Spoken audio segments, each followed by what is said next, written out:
Born Edinburgh, 1871, son of a banker. Educated there, Edinburgh Collegiate School and University. Thought in terms of being a soldier, minister, indigo planter, lawyer, farmer and other pursuits, but preferred doing nothing as long as possible. The ideal life is the lounger. At the age of 20, though not really tired of doing nothing, reading Carlyle and Ruskin, was awakened to art, a nice, easy, out-of-doors sort of life. Got enthusiastic and worked hard, went to Paris, then in life school in Edinburgh.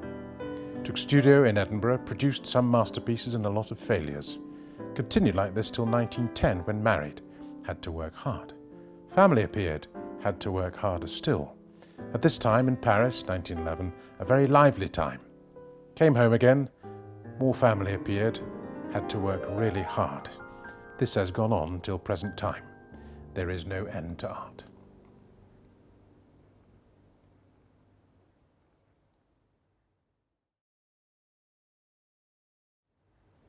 Well, it's a matter of sadness that I didn't know my grandfather. He died in 1935, aged only 64, and he'd had his family relatively late on. I think my father was only 21 when he died, so I did not know him. In a funny sort of way, I feel as though I do know him because I've read so much, and my father talked about him, obviously, and I think his personality comes across in his letters, descriptions of him, and indeed in the work. Peploe is commonly known as one of the Scottish colourist artists, including Cadell, Ferguson and Hunter. And in actual fact, the term wasn't coined until 1948, when all of them except for Ferguson had died. And they never constituted a formal group. They only exhibited together 3 times during their lifetimes. And my argument is that what actually bound them together was Peploe. He was the social linchpin of the group. He met Ferguson first, we think in about 1900, and of course theirs was one of the great friendships between 2 painters, and it was due to Ferguson that Peploe made the great move to Paris in 1910. Now, they were fantastic years to be in the French capital because you have work by artists like Matisse and Derain, who showed in 1905 work that was so violently coloured and painted that they were christened the Fauve, the wild beasts. And you've also got Picasso and Braque developing Cubism, and there is Peploe in the middle of that, and meeting these people and seeing their new work on the studio before so many other modern Scottish and British artists. And of course that had a dramatic impact on his own work. A major turning point was a trip to Royan in 1910 alongside Ferguson, and you really see Peploe, having experimented for several years, suddenly taking leaps forward in his use of colour and structure and design, and really after that point there was no turning back.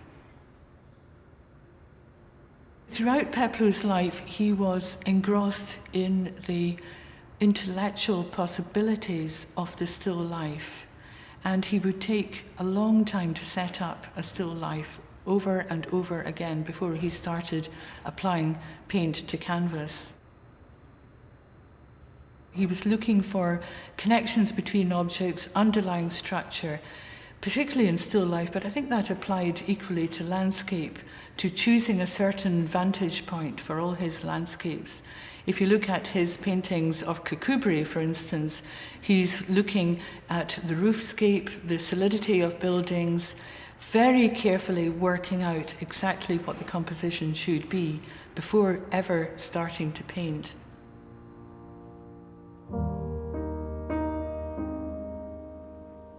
What I think people will recognise from visiting this exhibition is that Peploe changed dramatically through his life. And I think this was partly because he was living through an extraordinary period of change and rapid development. And he was young enough, curious enough, and confident enough to be able to adapt and change and experiment. And this is reflected obviously in the painting, but also in his drawings.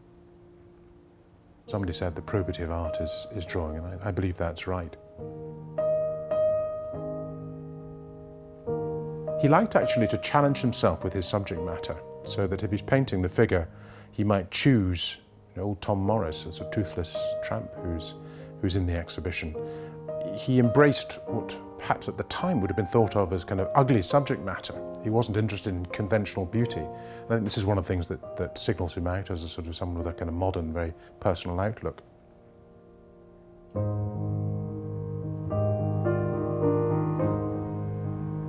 The archive material we have here was given to us by a private collector, and it consists of correspondence, photographs, sketchbooks and exhibition catalogues, which document Peploe's life from the early years of the 20th century through to his death in 1935. We have correspondence from the early years of his courtship with his future wife Margaret, but also with Scottish colourists like F.C.B. Cadell and J.D. Ferguson as well.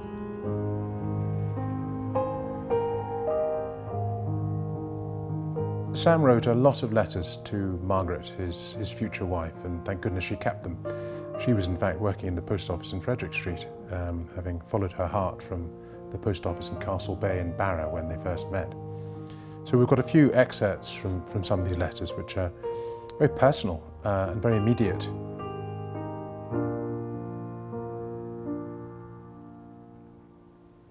Coming out of my studio today at 2, what a freshness in the air. A real feeling of spring. What is there like these first days of spring? The freshness after the rain, the huge mounting clouds, the feeling of life. These are the things I love. Freshness of colour, movement, life. Today I felt convinced, settled.